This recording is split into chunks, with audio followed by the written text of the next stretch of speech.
The following show contains views and opinions that may not be suitable for all audiences. Audience discretion is advised.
Howdy, everybody, and welcome to Thespian Talk. I am your host, Gomer the Ranting Thespian, and with me this week is Aaron Mills.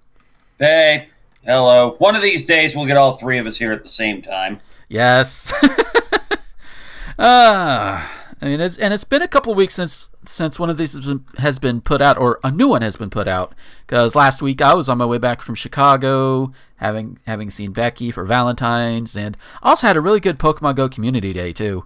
So, yay. But it was fun, and I've proven I can drive like over 11 hours, but I was also in a smaller vehicle, and I had to stop more often for gas, so it wasn't all in one go. But still, fun times were had. So how have you been, Aaron, since the last time you were on the show? I'm fine. I will be starting a new job on March 4th. I'll be delivering shit for Amazon. Ooh. And for those of you who are about to start screaming how Amazon is evil, rest your sphincters, all right? I'm not working directly for Amazon. I'm working for a company that's contracted to deliver packages for them. Yeah. So I don't want to hear it. Yeah. And even if you were working for, like, directly for Amazon, that's one of those things where it's like, you take what you can get, right? Yep. So I've ran into a similar situation back when I lived in Wyoming, and I worked for Walmart, and one of my good friends is kind of anti-Walmart, or at least she was more so at the time. And even she was like, yeah, you got to do what you got to do, work where you got to work. So, So it's like, yeah.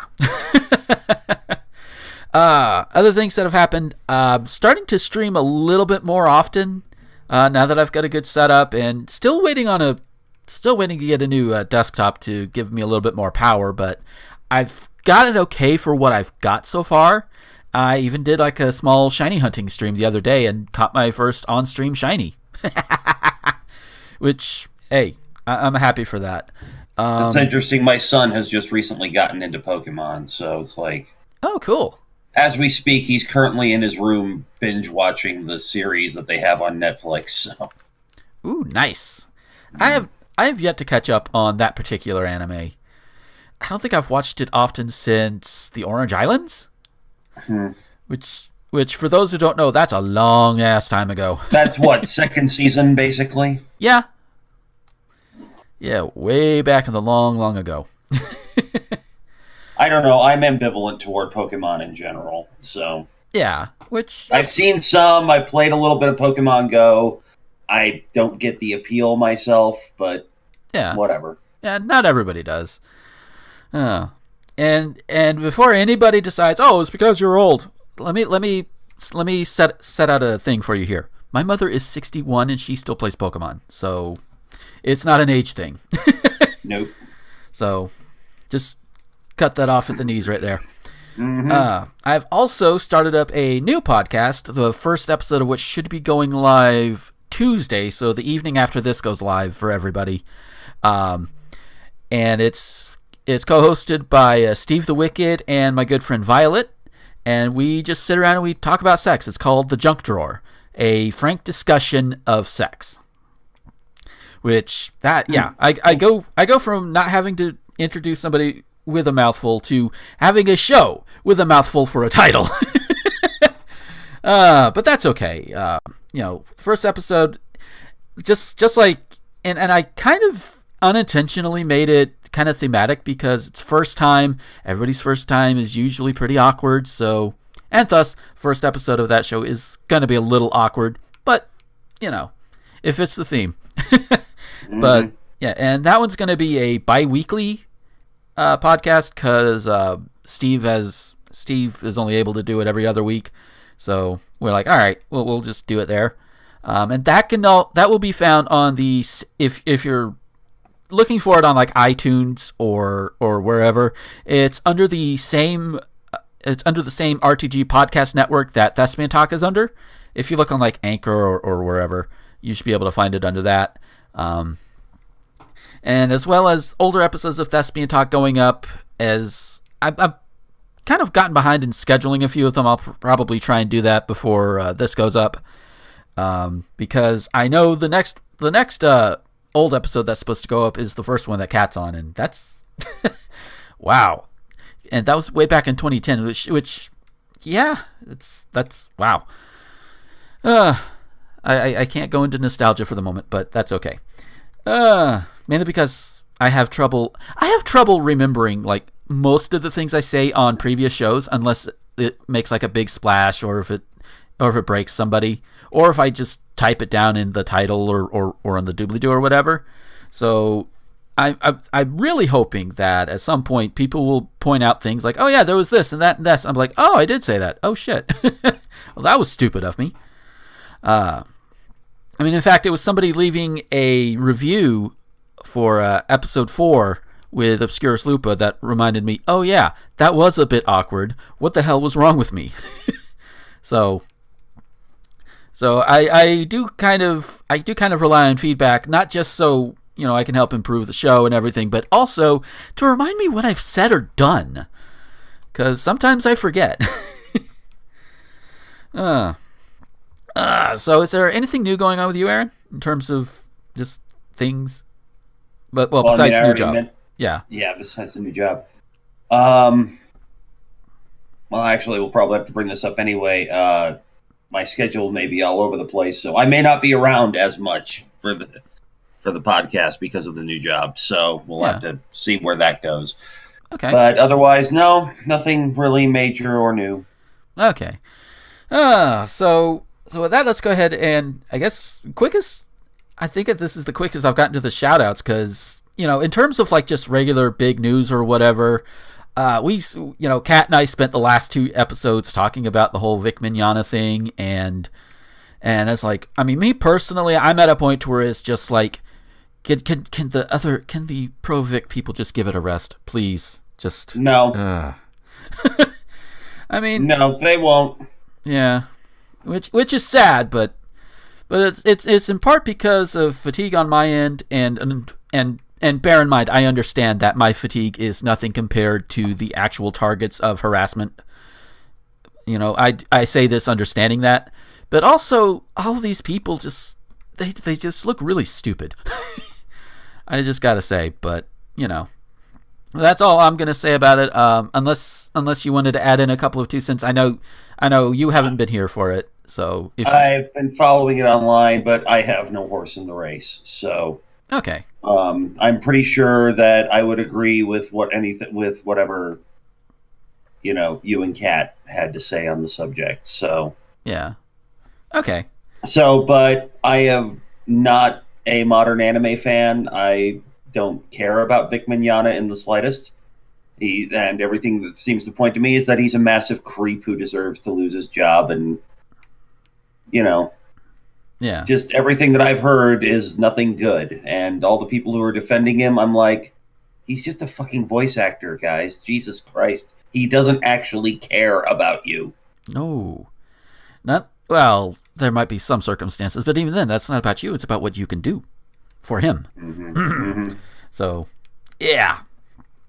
And of course, there's all the political bullshit going on, and oh God, I don't think I have the time for it. I don't.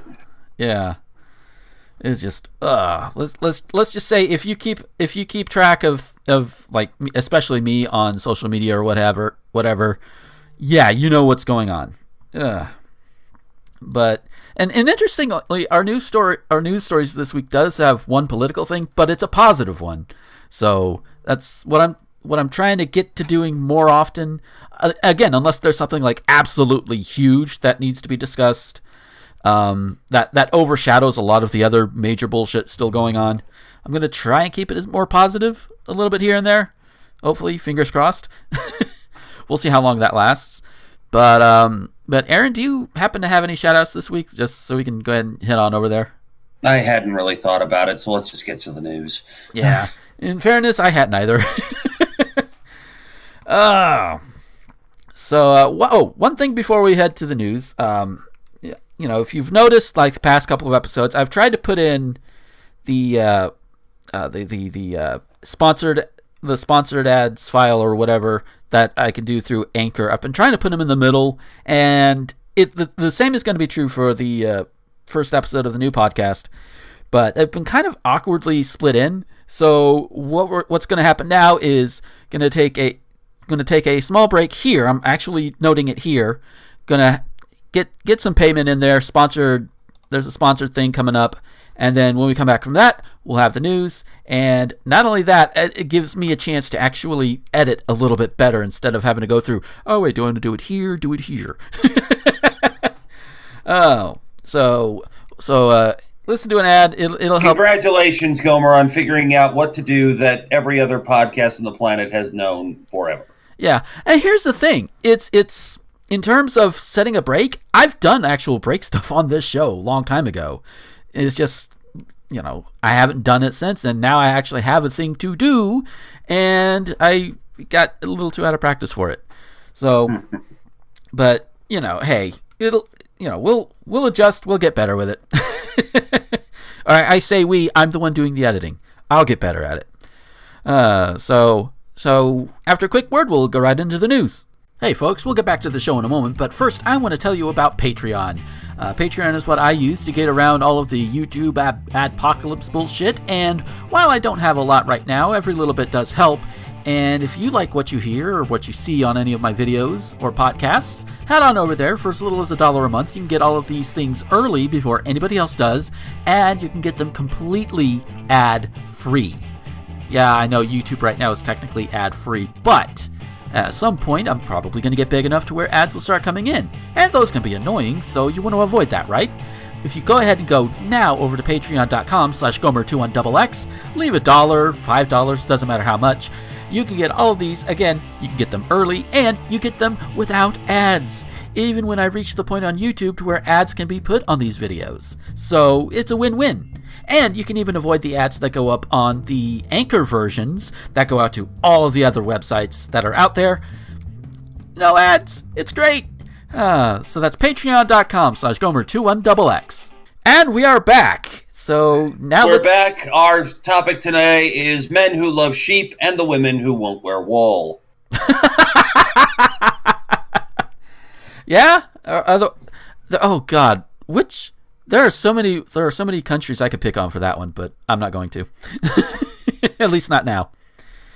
Because it would be my luck. I would say, oh, you mean New Zealanders? And then everybody from New Zealand is like, no, that's fucking Wales. And everybody from Wales is like, no, that's New Zealand. And then somebody else will be like, no, that's Montana. You can't win with that one. And the simple fact is, nobody cares. Moving on. Exactly.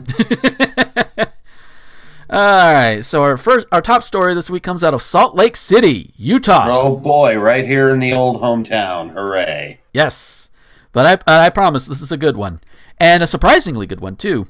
2 Republican lawmakers proposed a ban on gay conversion therapy for minors in conservative Utah on Thursday, a plan that's been hailed as a milestone by advocates and won't be opposed by the influential Mormon Church.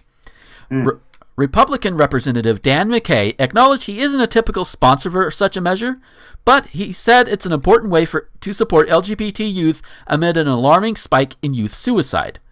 This is the Utah we want. This is the Utah we're all going to fight for the rest of our time, so we deliver a place to you that you are welcome, he said. The plan would prohibit any treatment aimed at changing sexual orientation or gender identity, which has ranged from talk therapy to practices like electric shock. Therapists who practice it could lose their license. Should, but, semantics. Conversion therapy has been proven to be not effective and is particularly harmful to youth, said Republican chief sponsor Representative Craig Hall. The proposal comes during a national campaign to ban the practice, which is now outlawed in 15 states and the District of Columbia.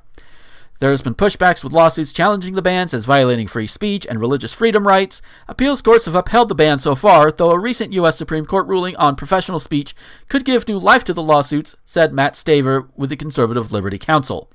The article itself goes on to talk about Utah's history with conversion therapy, which the links will be in the Discord channel for it, so you guys can read it at your leisure. But I am actually honestly surprised that this was brought up and proposed by Republicans. The people who have stereotypically for the past at least decade have been against any kind of help for LGBT youth or LGBT anybody. So, well, here's the interesting thing. Mm-hmm. Utah Republicans are not like Republicans everywhere else. Okay? Mm-hmm. Now, I'm going to give you a brief moment in church history. This is actual historical fact. Okay. Okay. Mormons have long been seen as not real Christians by a good chunk of the other the other factions of Christianity. Right. All right. They were literally forced out of each successive state they tried to settle in until they came out here where nobody wanted to live. Yeah. As a result, that's kind of led to a mindset that while Republicans in Utah tend to go along with Republican ideals, and this state is absolutely terrified of not voting red in any national election. Mm-hmm. And while the thing is that what will happen in this case is that Utah Republicans in the state legislature will not necessarily ally with the National Republican Party, but instead whatever the church tells them is okay.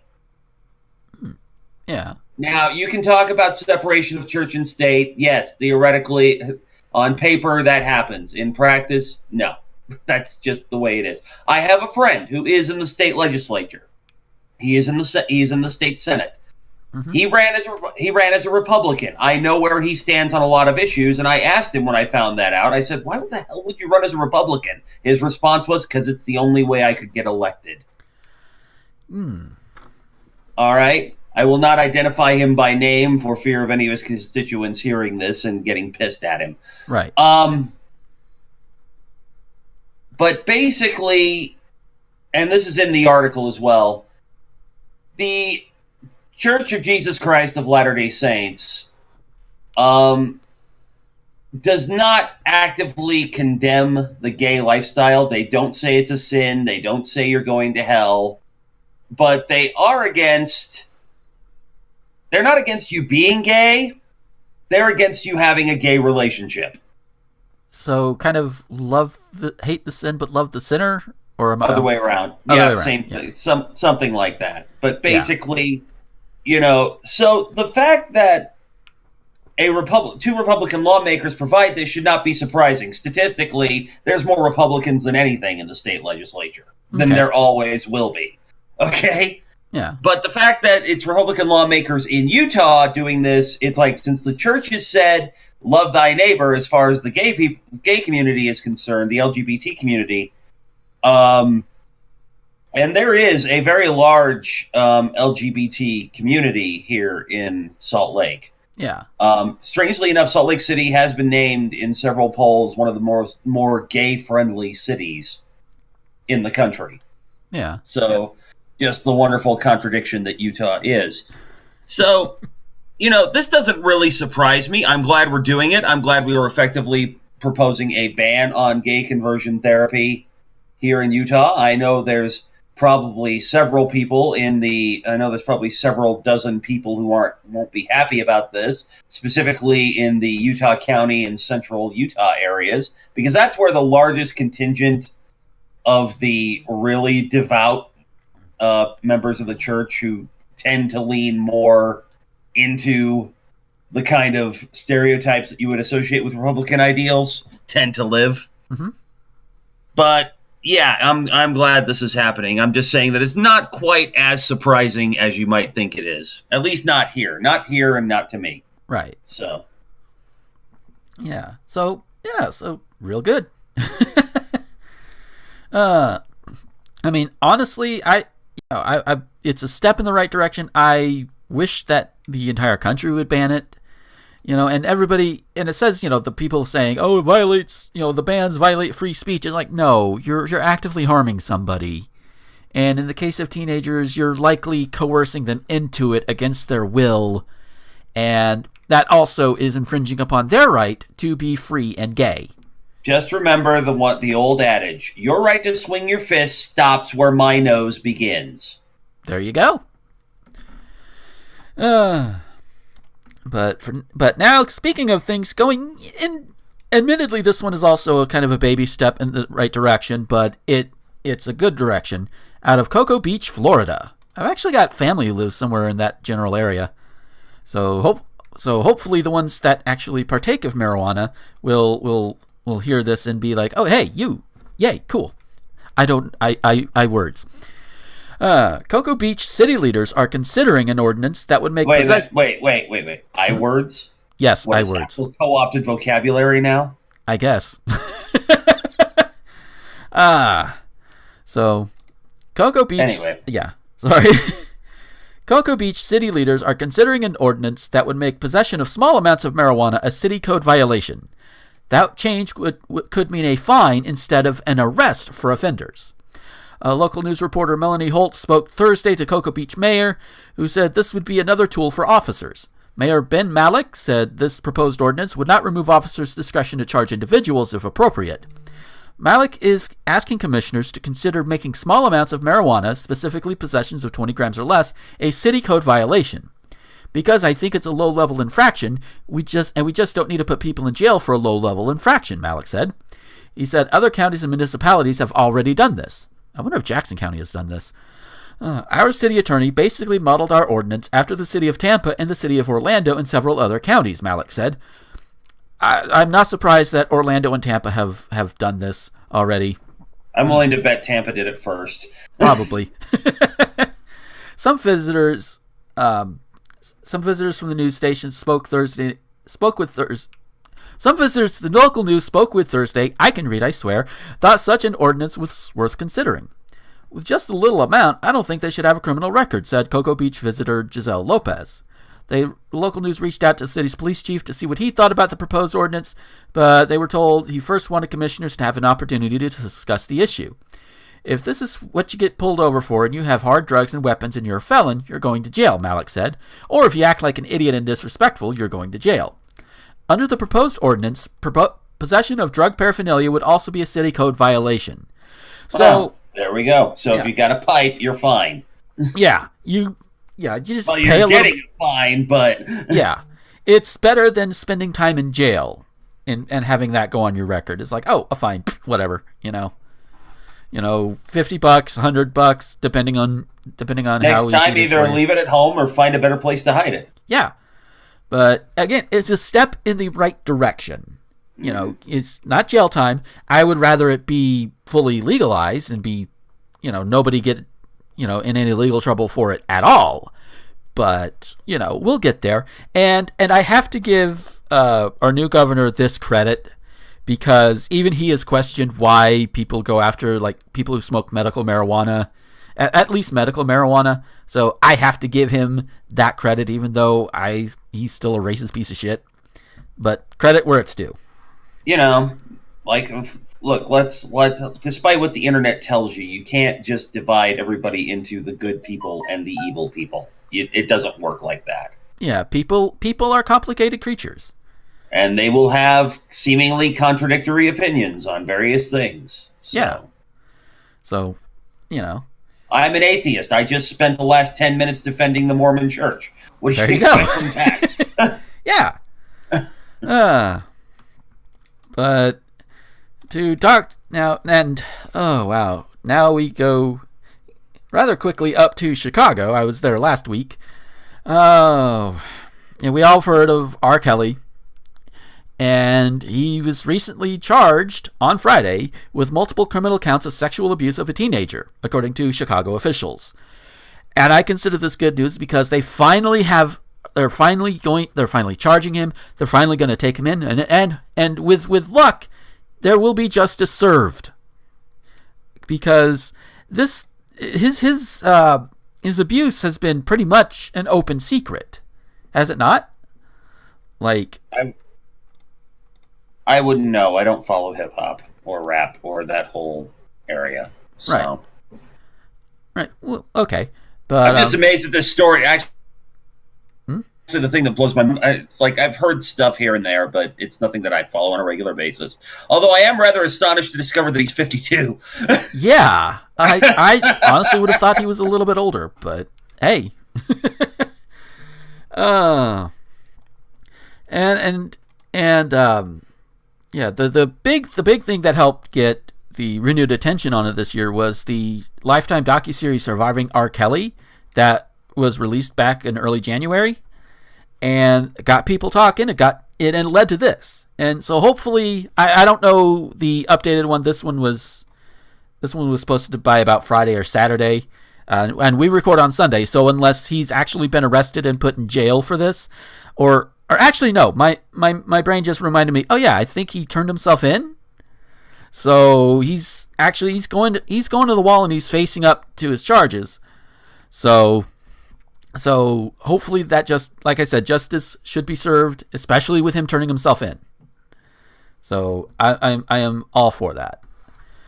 And now if that can be done for every other major, especially white abuser that's in the big limelight, then we could move on and progress from that. But we'll get there. We better get there, I should say. Oh wow. So our next one. Other than I guess do you have anything to add to that one, Aaron? Before not really, I don't. Okay. Really don't. Okay, because I was about to just barrel on and be like, oh, wait a minute. All right, this one is out of El Paso, and a man verbally assailed a Texas woman for speaking Spanish with her mother at a Cracker Barrel last Friday. Jasmine Nolan of El Paso recorded the interaction with the unidentified man, posted it on her Facebook page. Nolan, who is bilingual, said she and her mother were having a conversation in Spanish, like you do, when the man told her, "There's America, speak English." And that's when she hit the record button. "Why can't you speak English?" He's heard telling her, "Oh, I can. I can speak English and Spanish. I'm bilingual, and in this country, I can speak whatever language I want," Nolan responded, adding that the man is drinking a beer outside, and he's not supposed to be having an open container. Oops. So hopefully that got to somebody, and he got into a little bit of trouble for that one. The dude also mentioned that he is a veteran suffering from PTSD, whereas Nolan's husband is deployed with the military. Hang on before we continue. Mm-hmm. Let's get this clear right the fuck now. Being a veteran is not a get out of bad behavior free card. Yeah, you actually took the words right out of my mouth. Because I agree. Okay, you may be suffering from PTSD and we're very sympathetic, but that doesn't preclude you from being an asshole. Exactly. An asshole. Don't be an asshole. It's that simple. Yeah. Especially if you're in a goddamn border town. Of course there's going to be bilingual. Jesus Christ. And unless you're fucking speaking Navajo or Creek or Shoshone or any other Native American language, you ain't got a fucking leg to stand on. Pretty much, yeah. Although I honestly wish, I kind of wish, if I had been, I do admit, if I had been this woman and her mother, well, if I had been this woman, I could have said something to her mother, to the mother in Spanish, and just have just the most pissed off sounding tone of voice, and just to kind of get at this man a little bit. And when he asked, "Well, what were you saying?" I was complimenting your shoes. And if he knew enough Spanish, he could be like, "Oh wait, she was," or somebody out there could be like, "He's just, yeah." I guess I would want to troll him a little bit. And since Cracker Barrel was the place, they released their statement saying, "Hey, we prefer, we try to go for equal treatment, yada yada yada. The same old. Even though, honestly, it's not Cracker Barrel's fault that guy was an asshole. It's just happened to be where it was." But I do like it when people stand up to the fucking bigots, and I really hope more people can. I understand not everybody can, but the more people who do, the more the bigots realize, oh shit, we can't be as much of a bully as we want to be, because these people will bite back. Now, granted, that could also lead to escalation, so your mileage may vary, pick your fights, yada yada yada, but because not everything can just be simply ignored. So, sadly, do you have anything else to add on this one? No, not really. Aside from stop being an asshole. Yeah. So we'll go now to Commerce, Georgia. When the local news first heard of Gwendolyn Agard's story, she initially refused to talk about it on camera. She didn't see the big deal, but everyone else did. The 79-year-old fended off a burglar as he tried to get inside her Jackson County home. After noon on February 12th, Agard called 911 and shot at the 20-year-old suspect twice with her .38 and her .45 revolvers. She was able to fend him off until deputies arrived to arrest him. And that right there, I've went on, and I'm pretty sure we all have went on at one point or another about gun control, gun safety, and everything. This is an example, to me, of somebody doing it okay. She didn't, so far as I've seen, she had to threaten him a bit with the gun, try and get him out of the house. But it's like, hey, you know what? Just, that's an actual home thing. And what does she have? 38 and 45 revolvers. These aren't these big old Uzis or semi-automatic weapons or anything. They're just handguns, basically. So once the story was posted on social media, so many people said they were proud of her and said they would do the same thing. So we knew we just had to try again to see if she would talk. That's from the site, not my wording. And she did, starting with what she said was the first thing she told the man who dared break into her home. "I said, motherfucker, if you come any further, you're a dead son of a bitch." Agard says she heard a noise as she started her work and knew it wasn't normal. When you live alone a long time, you get good at identifying noises. That's the first thing of safety, she explained. Not taking any chances, she armed herself with a .38, and that's when she heard a louder noise. And then something hit that door. Bang, she recounted. Agard says the man was hitting the back door of her porch with a rubber mallet he'd retrieved from a neighbor's barn. The glass shattered and he came inside. With no clothes on. Oh, goody. More naked rampage. Hooray. Why naked, man? Why not? I mean, you do realize that's just more of an opportunity for your DNA to be left everywhere, especially if you're a particularly hairy motherfucker. He didn't have no pants on. He was naked, Agard exclaimed. She tried to warn the man that she was armed and even fired a warning shot. But she says the man went on upstairs and started ransacking her home. Since the .38 wasn't doing much to scare him, Agard grabbed another gun, her .45 revolver. The guard called 911, started giving them the play-by-play as she waited for deputies to get there. On the 911 call, you could hear the fear in her voice, and the site itself has the full 911 call. "I'm just scared, ma'am. Please hurry. Please hurry," she pleads with the dispatcher. "Please, please, dear God, Lord have mercy, please." But she wasn't going to let the burglar know her fear. Good call. She says she told him, "I could see you, but you can't see me." And when the man tried to come downstairs, a guard fired again, to which the man asked in surprise, "Bitch, you trying to kill me?" A guard replied, "Oh, you finally got the message." Yeah? I mean... Okay, I'm sorry. This is getting to the point that this is sounding like just like a bad Tyler Perry Medea movie, if that isn't redundant. It is. A little bit, yeah. But the dude eventually... Tyler Perry is reading this article right now and going, "Oh, goddamn." And that will be in the next Medea movie. Please stop. Just stop. Yeah. But Tyler Perry, please, Tyler, please, Tyler, just stop. Now the man would eventually hide in the upstairs closet, and that's where the authorities ended up finding him when they arrested him, wearing a guard's granddaughter's pants. In fairness, at least he covered up. Authorities identified the 20-year-old as Hans Rogers and charged him with a break-in. That's a fucking made-up name. There is but I refuse to believe there is an actual person on this planet with the name of At least... How did they know? Did they just take him at his word because he didn't have his wallet with him? Yeah? But who knows? That's a fucking made-up name. Oh, it just might be. Hey, Bill. Hi, Bill. This is Hans. You know, Hans. Larry, what the fuck are you saying? Hans, my name is Hans. You know, we've been friends for years. Sir, this isn't Wendy's. Oh. Yeah. Just, oh my God.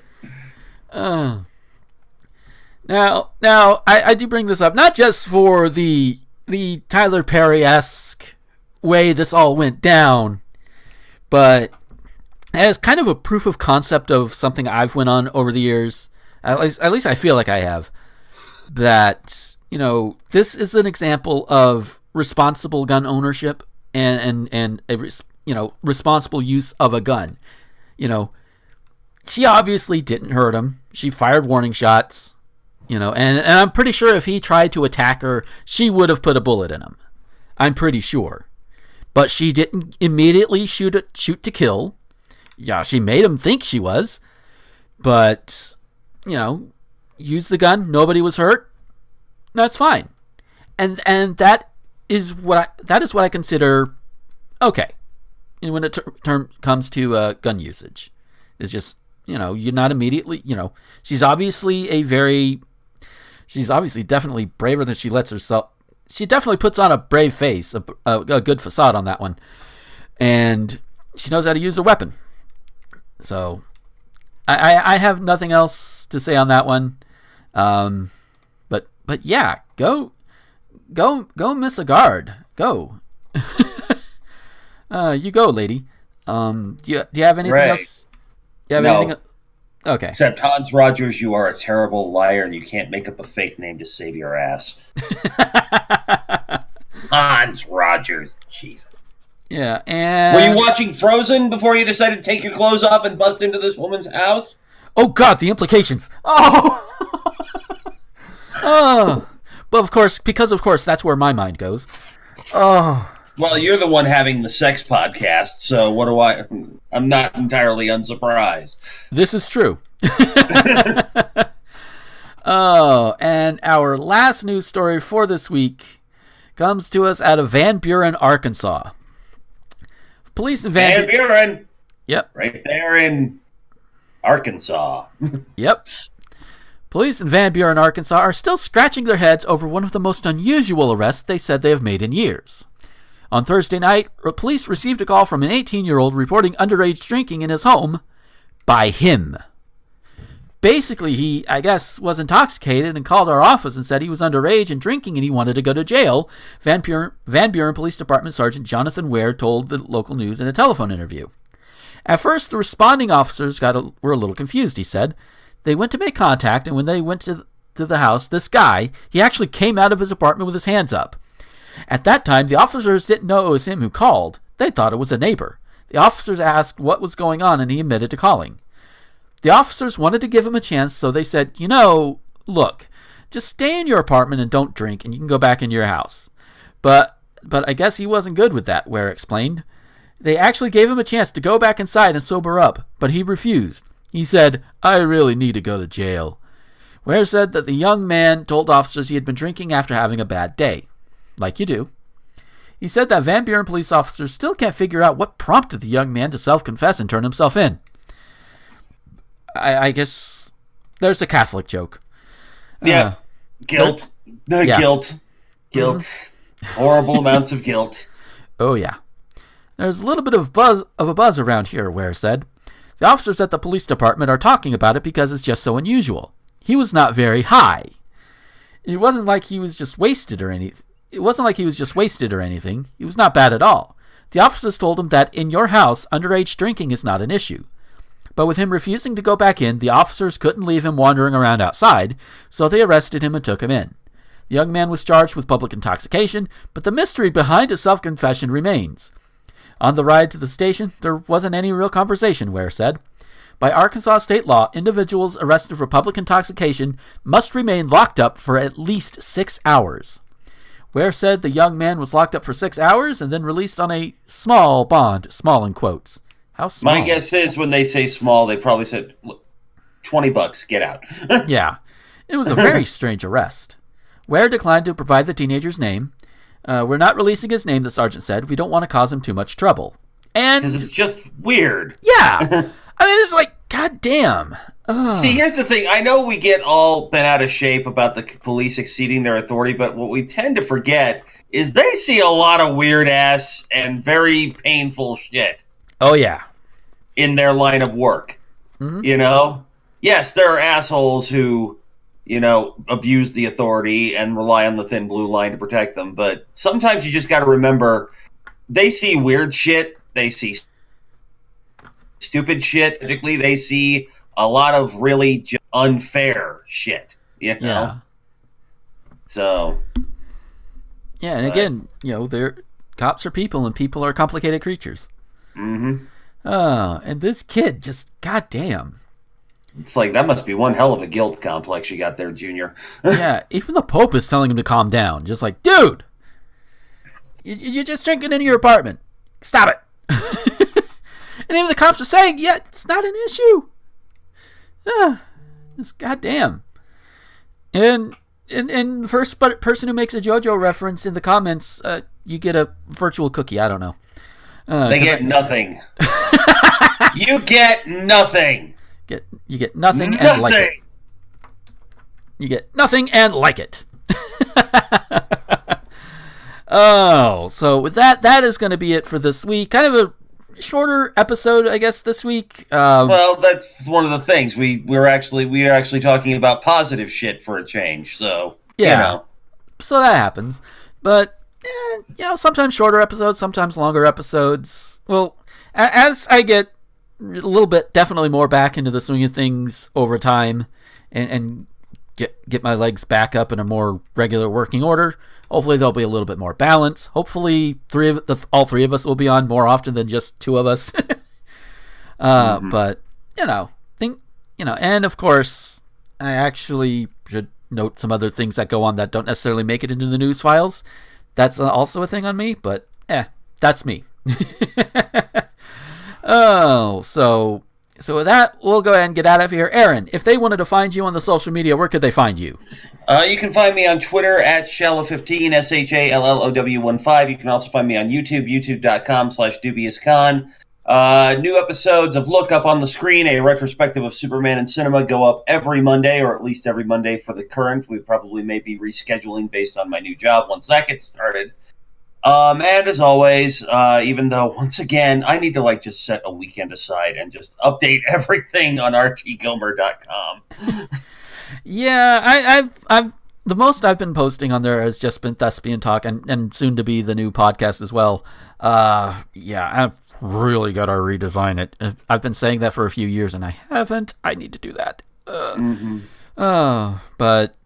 But at any rate, yes, you can find us both at rtgomer.com. You can find me on the social medias under Gomer21XX. That's on Twitter, Tumblr, Instagram. Especially if you like Pokemon stuff, go to my Instagram for that one. YouTube. You can even find Thespian Talk on YouTube as well if you're the kind who would rather look at the title card while you're listening to a podcast. You just go to YouTube, look up Thespian Talk, and there you are. You can also find me on Facebook at Gomer the Ranting Thespian. And as for this show, you can find it on all of your favorite podcast platforms. And as well as the new podcast, The Junk Drawer, a frank discussion on sex or of sex. I keep forgetting which. My brain keeps on swapping those two. But you'll see it. It'll be there. Those will be coming out every other Tuesday. So that'll be all well and good. And yeah, I don't think I have anything else to pimp out or promote. So thank you guys for listening. And until next time, this is Gomer the Ranting Thespian with Aaron Mills, signing off.